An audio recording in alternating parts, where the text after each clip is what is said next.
আজকে আমি বানাবো নারকেল দিয়ে পটল।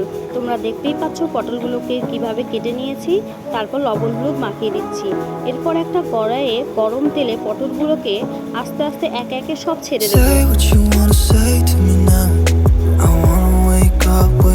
আমার সব দেওয়া হয়ে গেছে।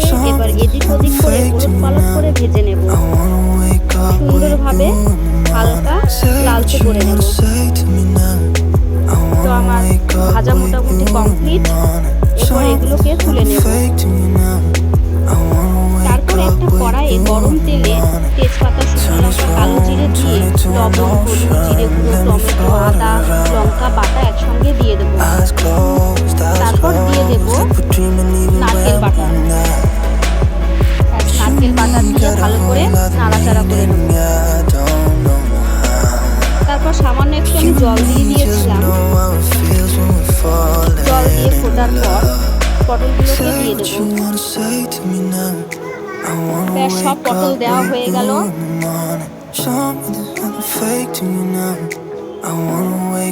এরপর একটু চিনি দিয়ে দিলাম। ব্যাস, সব নাড়াচাড়া করে নিলাম। আমার মোটামুটি প্রায় রেডি। এরপর নামানোর আগে কয়েকটা দিয়ে দেবো